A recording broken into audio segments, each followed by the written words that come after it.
Sciatica అంటే ఏంటి? అది ఎక్కడ వస్తుంది? ఎందుకు వస్తుంది? షయాటికా అన్న పదం ఇటలీ పదం అండి. అదేంటంటే షయాటిక్ నర్వ్ అని మనకు ఒక నర్వ్ ఉంటుంది.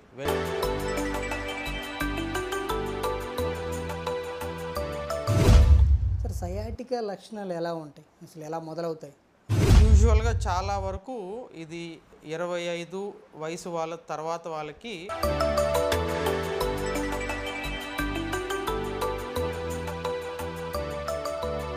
సరే, అదిగాక సాధారణంగా మహిళల్లో ఎందుకు ఎక్కువ కనిపిస్తుంటుంది ఈ సయాటికా సమస్య?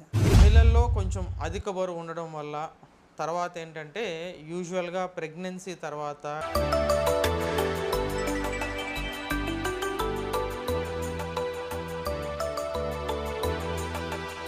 ఈ సయాటికా సమస్య కుడివైపు, ఎడమవైపు ఇలా రెండు వైపులా ఎందుకు మారుతూ వస్తూ ఉంటుంది? ఉంటుందండి. అంటే మనం ఎప్పుడైతే స్పైన్ అనాటమీ చూస్తే కనుక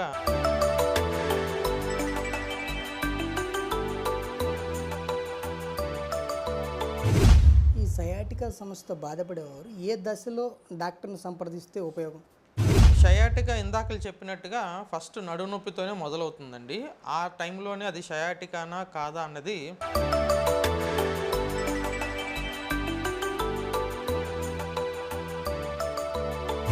సరే, ఇప్పుడు దీనికి అసలు చికిత్స ఏంటి అసలు ఈ సయాటికా సమస్యతో బాధపడేవారికి? షయాటికా అనేది చాలా సామాన్యంగా వచ్చే ప్రాబ్లమేనండి. దానికి ఏమీ భయపడాల్సిన అవసరం ఏమి ఉండదు. ఫస్ట్ ఆఫ్ ఆల్ ఏంటంటే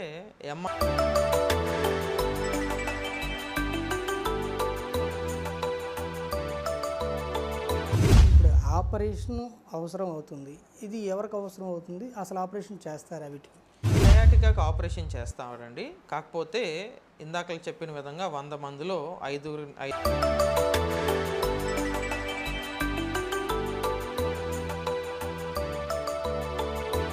ఓన్లీ ఇది నడుము నొప్పి సమస్య ద్వారానే మొదలవుతుంది. అవునండి. స్టార్ట్ అవ్వడం నడుము నొప్పితోనే మొదలు.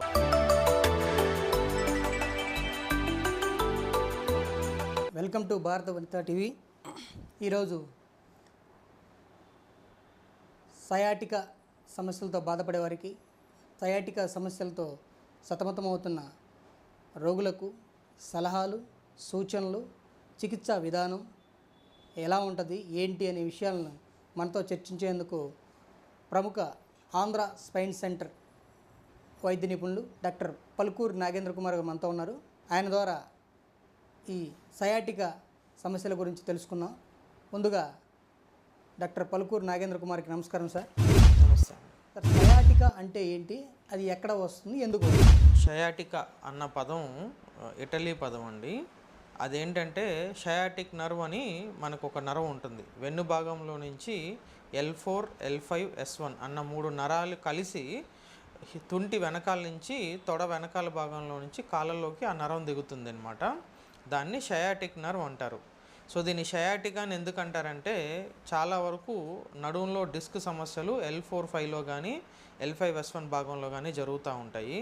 సో ఎప్పుడైతే ఆ డిస్క్ వల్ల ఈ నరం ఒత్తుకుంటుందో, ఈ షయాటిక్ నర్వ్ ఏ దారిగా ఉండ కాళ్ళలోకి వెళ్తుందో ఆ నరం మనకి నొప్పి వచ్చి దాన్ని షయాటికా అని పిలవడం జరిగింది. సార్, సయాటికా లక్షణాలు ఎలా ఉంటాయి? అసలు ఎలా మొదలవుతాయి?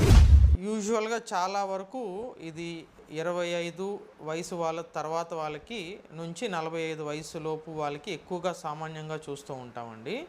యూజువల్గా ఏంటంటే ఎక్కువ బరువైన పని చేసినప్పుడు, అంటే వంగి ఏదైతే బరువు ఎత్తాలని ప్రయత్నిస్తున్నప్పుడు ఈ జిమ్లో కానివ్వండి, ఇంట్లో కానీ గ్యాస్ సిలిండర్లు, బకెట్లు, బిందెలు అవి లిఫ్ట్ చేయడానికని లేపడానికని చెప్పి ఎప్పుడైతే మనకు ముందు వంగుతామో అది పైకి లేపేటప్పుడు ఆ బరువు అంతా ఈ చివరి 2 డిస్కుల్లో, అంటే ఇందాకలు చెప్పినట్టుగా L4-5, L5-S1 డిస్క్ మీద పడి ఆ లోపల ఉండాల్సిన గుజ్జు ఆ ఫోర్స్కి బయటికి వస్తుందన్నమాట.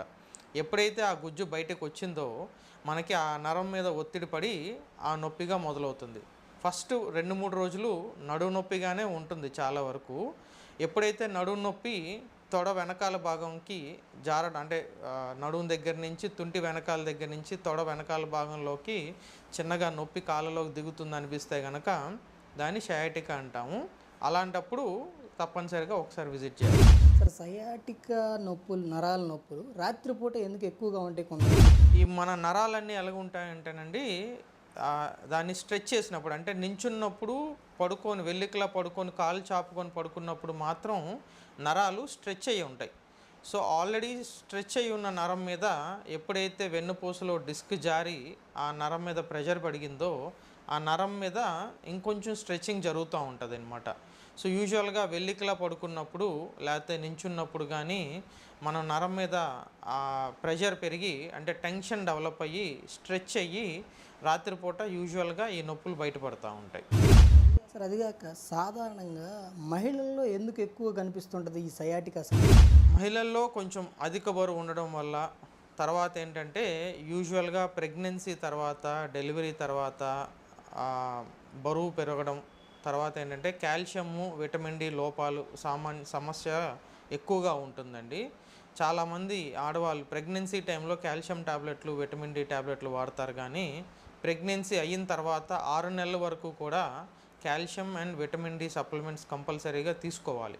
కాకపోతే ఒక అపోహ ఏంటంటే డెలివరీ అయిపోయింది కదా, ఇంకా మనం కాల్షియం టాబ్లెట్లు కానీ విటమిన్ డి కానీ తీసుకోవాల్సిన అవసరం లేదు అన్న దాంట్లో డెలివరీ అయిన తర్వాత డెఫిషియన్సీ కంటిన్యూ అవుతూ ఉంటుంది.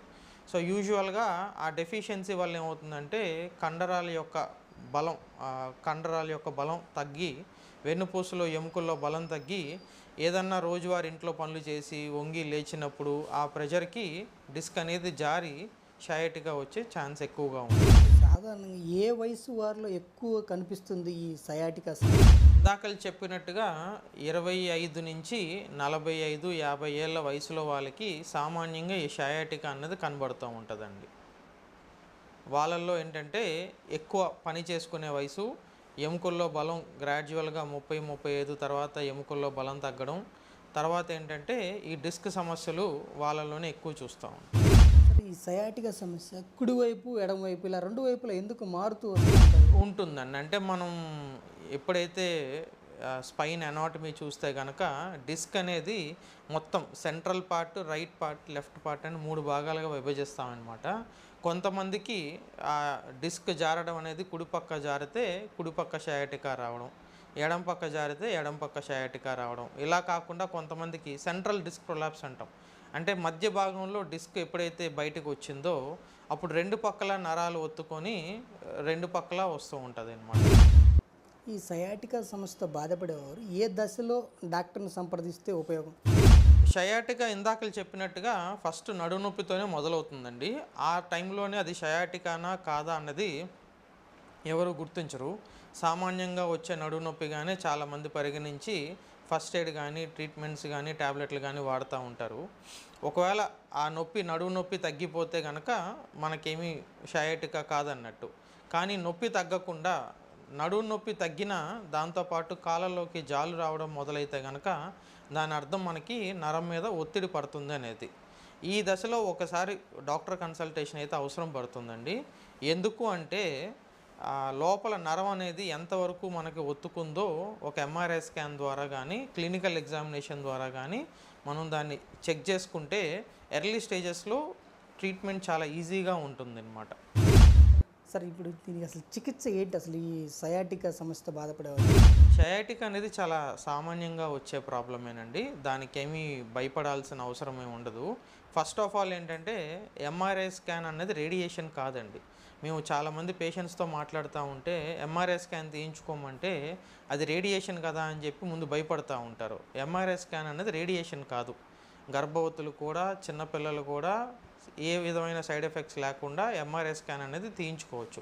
సిటీ స్కాన్ అనేది రేడియేషన్. సిటీ అనేది ఎక్స్రేకి అడ్వాన్స్డ్ వర్షన్. అది సిటీ స్కాన్ అనేది రేడియేషన్. ప్రెగ్నెంట్ లేడీస్ కానీ చిన్నపిల్లల్లో కానీ ఎక్స్రేస్ వల్ల సైడ్ ఎఫెక్ట్స్ వస్తాయి, కానీ ఎంఆర్ఐ వల్ల ఎటువంటి సైడ్ ఎఫెక్ట్స్ రావు.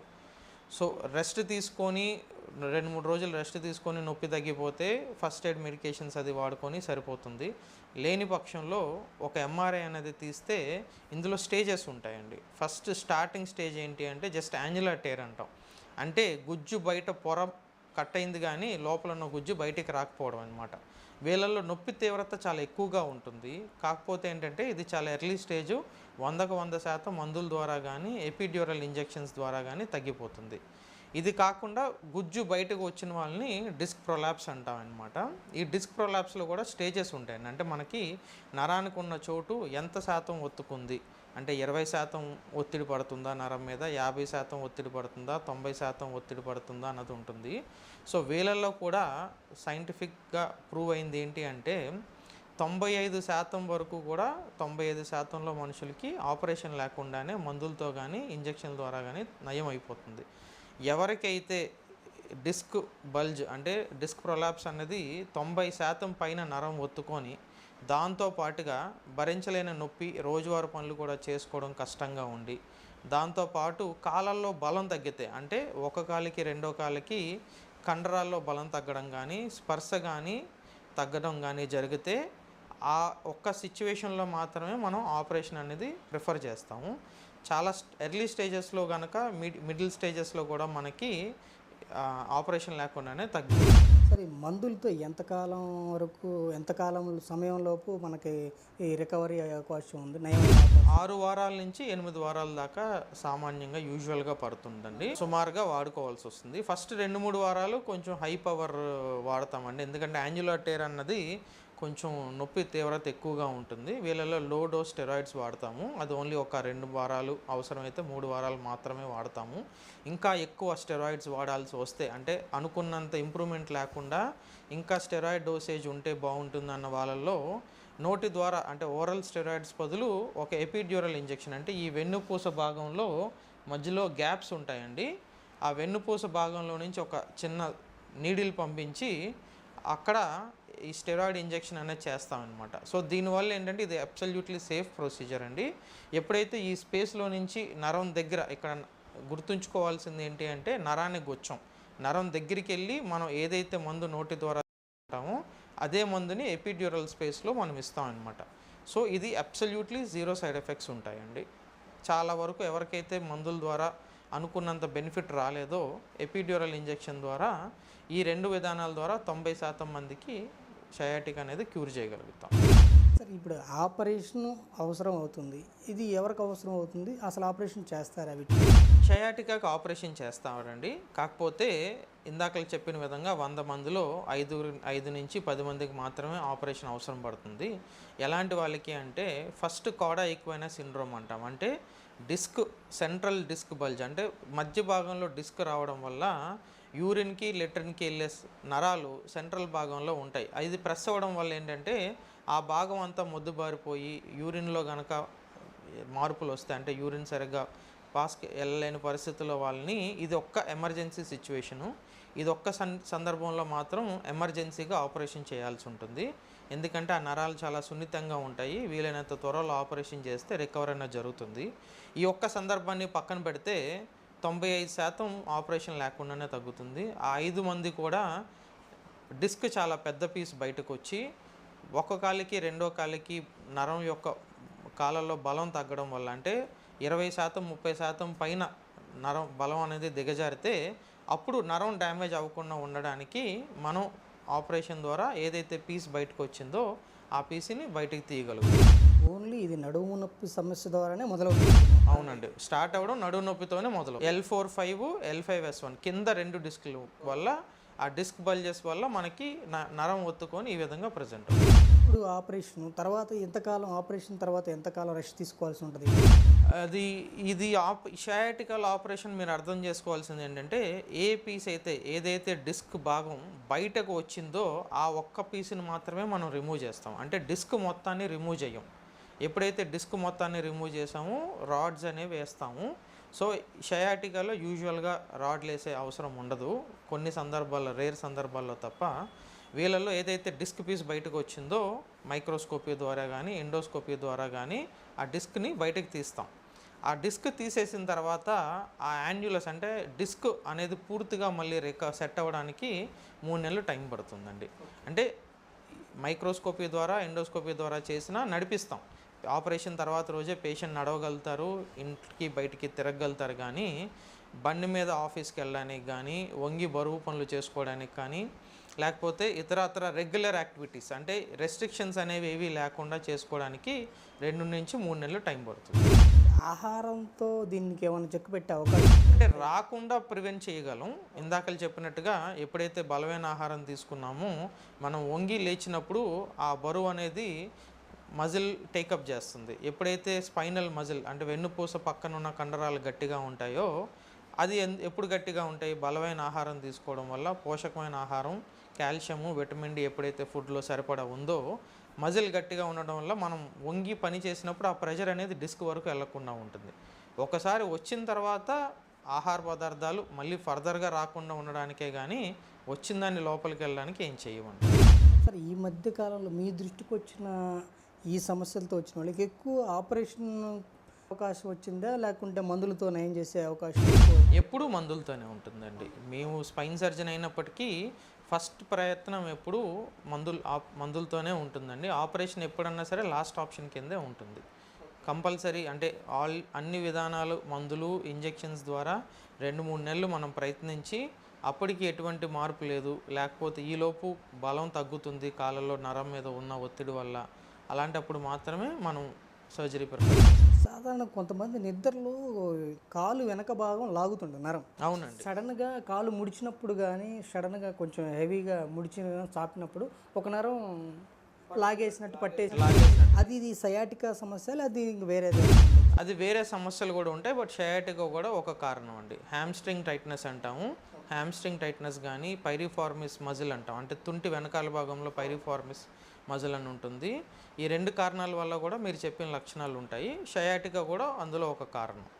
అది మనం ఎంఆర్ఐ కన్నా ముందే పేషెంట్ ఎప్పుడైతే మనం క్లినికల్గా ఎగ్జామిన్ చేస్తామో, అంటే స్ట్రైట్ లెగ్ రైజింగ్ టెస్ట్ అని ఉంటుంది, పైరిఫార్మిస్ స్ట్రెచ్ టెస్ట్ అని ఉంటుంది. ఈ 2-3 ఫిజికల్ ఎగ్జామినేషన్ టెస్టుల ద్వారానే అది డిస్క్ వల్ల వచ్చే సమస్య లేకపోతే కండరాలు పట్టడం వల్ల వచ్చిందని మనం గుర్తించాలి. ఇప్పుడు ఈ కొంతమంది ఈ తుంటి సమస్య ఉన్న వాళ్ళు ఎక్సర్సైజులతో ఏమన్నా రికవరీ అవకాశం ఉంటుందా? ఖచ్చితంగా డాక్టర్ని సంప్రదించాల్సిందే. మైల్డ్ స్టేజెస్లో చాలా వరకు బాడీ ఆటోమేటిక్గానే సెట్ చేసుకుంటుందండి. బలవంతంగా ఫిజియోథెరపీ అనేది ఎప్పుడూ చేయకూడదు. మనం అర్థం చేసుకోవాల్సింది ఏంటంటే ఫిజియోథెరపీ అన్నది మంచిది. కండరాలకు కానీ మనం డిస్క్ సమస్యలు కానీ ఫిజియోథెరపీ అడ్వైస్ చేస్తాము. కానీ నొప్పి తీవ్రత ఎప్పుడైతే బాగా ఎక్కువగా ఉందో ఫస్ట్ ఫ్యూ డేస్ మెడిసిన్స్ అది వాడుకొని తర్వాత ఫిజియోథెరపీ చేస్తే రికవర్ అనేది ఫాస్ట్గా ఉంటుంది. ఫిజియోథెరపీ డైరెక్ట్గా స్టార్ట్ చేసినా మీ లక్షణాలు కనుక మెరుగుపడతా ఉంటే పర్లేదు, కానీ మీ సమస్యలు ఎక్కువ అవుతున్నట్టు ఉంటాయి, అంటే ఫిజియోథెరపీ చేస్తున్న మీ నొప్పి ఎక్కువ అవుతుంటే కనుక ఒకసారి డాక్టర్ కన్సల్టేషన్ తీసుకోవడం మంచిది. ఎందుకంటే మనం చేసే విధానం కరెక్టా కాదా, లేకపోతే మనం అనుకున్నది అవునా కాదా కన్ఫర్మ్ చేసుకోవడానికి ఒక కన్సల్టేషన్ అయితే మంచిది. ఇప్పుడు మన మోకాలు నొప్పికి ఉన్నట్టు ట్రిగర్ ఇంజెక్షన్ అని ఒకటి ఈ మధ్య ఏదో ఉన్నట్టుంది సార్.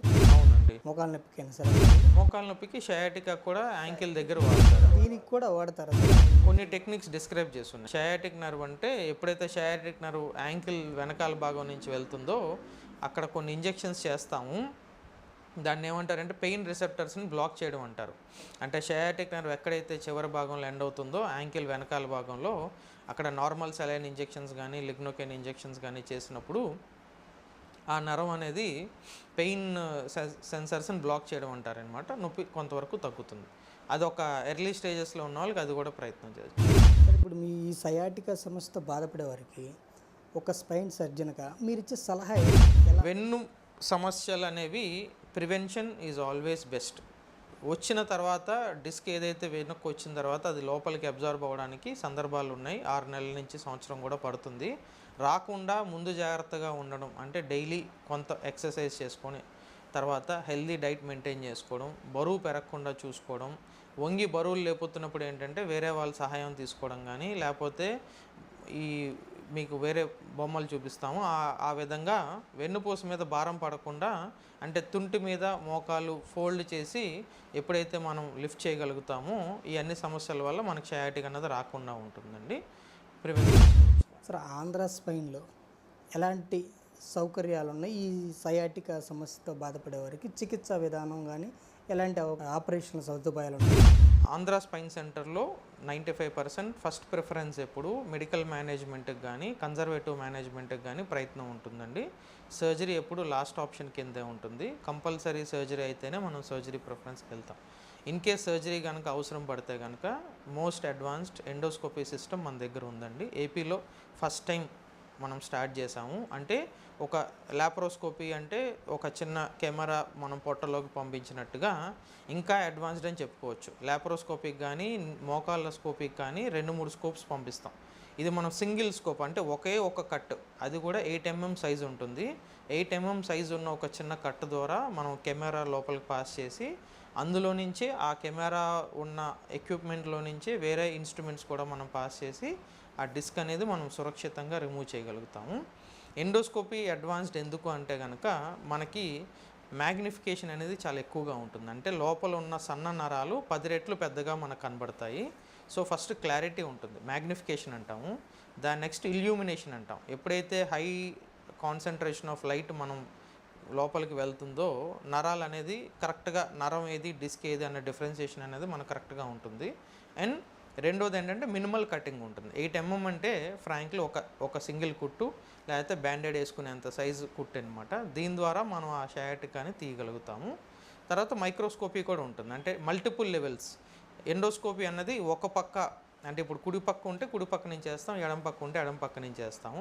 కొన్ని సందర్భాల్లో ఏంటంటే రైట్ సైడ్ లెఫ్ట్ సైడ్ 2 పక్కల నరం ఒత్తుకొని ఉంటుంది. అలాంటి కొన్ని సందర్భాల్లో నెక్స్ట్ ఈజ్ మైక్రోస్కోపీ అంటాం. అంటే 8 mm కన్నా కొంచెం పెద్ద కటింగ్ ఉంటుంది, 3 కుట్లు పడేలాగా. దాని ద్వారా కూడా మనం సేమ్ రిజల్ట్ ఇస్తాము. కుట్టు సైజు కొంచెం మారుతుంది, ఎందుకంటే 2 పక్కల మనం వెళ్ళాల్సి వస్తుంది కాబట్టి నరం 2 పక్కల నుంచి ఫ్రీ చేయడానికి అది మైక్రోస్కోపిక్ సర్జరీ అండి. సార్ 2 వైపులా వస్తుంది అసలు సయాటికా? వస్తుందండి. కొంతమందికి 2 పక్కల వచ్చే సెంట్రల్ డిస్క్ ప్రొలాప్స్ కానీ కొన్ని సందర్భాల్లో డిస్క్ గట్టి పడిపోయి ఉంటుంది, అంటే క్యాల్సిఫైడ్ డిస్క్ అంటాము.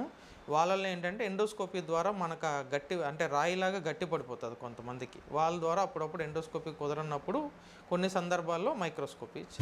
దీనికి సర్జరీస్కి ఏమన్నా ఈ ఇన్సూరెన్స్లు క్లెయిమ్ అన్ని ఇన్సూరెన్సుల్లో ఆరోగ్యశ్రీ ఇంక్లూడింగ్? ఆరోగ్యశ్రీలో ఎండోస్కోపిక్ స్పైన్ సర్జరీస్ లేవండి. అది కూడా ఇంక్లూడ్ చేయాలని మేము గవర్నమెంట్కి అడుగుతున్నాము. ఓపెన్ సర్జరీస్ మైక్రోస్కోపిక్ సర్జరీస్ ఉన్నాయి కానీ ఎండోస్కోపిక్ సర్జరీ మనకు ఆరోగ్యశ్రీలో లేదు. నార్త్ సైడ్ కొన్ని స్టేట్స్లో రాజస్థాన్ గుజరాత్లో ఎండోస్కోపిక్ సర్జరీస్ కూడా ఉన్నాయి. స్టేట్ గవర్నమెంట్ స్కీమ్స్లోని మనం కూడా ఇంక్లూడ్ చేయమని అడుగుతున్నామండి. కాకపోతే సిస్టమ్ అనేది ఇంకా తక్కువ మంది దగ్గర ఉంది కాబట్టి అది ఇంకా వాళ్ళు ఇంకా యాడ్ చేయలేదు. ఈ సయాటికా సమస్యతో బాధపడేవాళ్ళు మందులు డాక్టర్ని సంప్రదించకుండా వాడితే వచ్చే ఉపయోగాలు కానీ నష్టాలు కానీ ఏమైనా ఉంటాయి? నడుము నొప్పికి ఉన్నప్పుడు మనకు ఆల్రెడీ మెడికల్ షాప్స్లో రెగ్యులర్గా ఉండే మెడికేషన్స్ 2-3 days ఫ్రాంక్లీ వాడడంలో దానివల్ల సైడ్ ఎఫెక్ట్స్ ఏమి ఉండవండి 2-3 రోజులు. కానీ ఒక 3 రోజులు 4 రోజులు ఒక 5 రోజులు ఒక లిమిట్ అనేది పెట్టుకొని మనకి దానికి మించి వాడడం అనేది మంచిది కాదు. కొంతమంది స్టెరాయిడ్స్ ఇస్తారు, కొంతమంది గ్యాస్ ట్యాబ్లెట్లు లేకుండా పెయిన్ కిల్లర్స్ ఇస్తూ ఉంటారు. ఎక్కువ రోజులు అంటే మనకి ఎప్పుడైతే నొప్పి తగ్గటం లేదో, ఒక 2-3 రోజులు రెస్ట్ తీసుకున్నా మందులు వాడినా తగ్గట్లేదో ఒకసారి ఏమై ఉంటుంది అనేది చూపించుకోవాలి. ఎందుకంటే ఎన్ఎస్ఐడ్స్ కాకుండా వేరే రకం పెయిన్ కిల్లర్స్ చాలా ఉన్నాయి విచ్ ఆర్ సేఫ్. అల్ట్రాసెట్ అని, ట్రమడాల్ అని, ఫ్లూపిరిటిన్స్ అని చాలా మెడిసిన్స్ ఉన్నాయి. అంటే ఎక్కువ రోజులు మనం ట్యాబ్లెట్స్ వాడుకోవచ్చు కానీ సైడ్ ఎఫెక్ట్స్ లేకుండా ఉంటాయన్నమాట. సో 2-3 రోజులు వాడడంలో ఫస్ట్ ఎయిడ్ కింద వాడడంలో తప్పేం లేదు. బట్ తగ్గనప్పుడు ఇన్ కేస్ ఇంకా నొప్పి కంటిన్యూ అవుతుంది, ఇంకా నొప్పి పెరుగుతుందంటే ఒక కన్సల్టేషన్ తీసుకోవడం అనేది జనరల్ హెల్త్కి మంచిది. ఎందుకంటే దానివల్ల వేరే సైడ్ ఎఫెక్ట్స్ రాకుండా ఉంటాయి మందుల వల్ల. ఈరోజు సయాటికా సమస్యతో బాధపడే వారికి చాలా విలువైన సమాచారాన్ని, చికిత్స విధానం తెలుసుకున్నాం. దీని ద్వారా ప్రజలు అవగాహన పెంచుకొని సయాటికా సమస్య ఉత్పన్నమైనప్పుడు ఎంత త్వరగా డాక్టర్ని సంప్రదిస్తే అంత ఉపయోగం అంటున్నారు మన డాక్టర్ పలుకూరి నాగేంద్ర కుమార్ గారు. ఆయన ఆంధ్ర స్పైన్ సెంటర్ ద్వారా విలువైన సమాచారాన్ని అందజేశారు.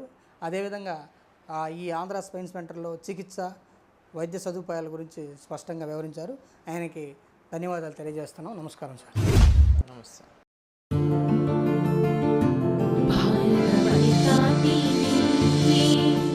వాస్తవాన్ని రాస్తా, నిజాన్ని చెబుతా, భారత వనిత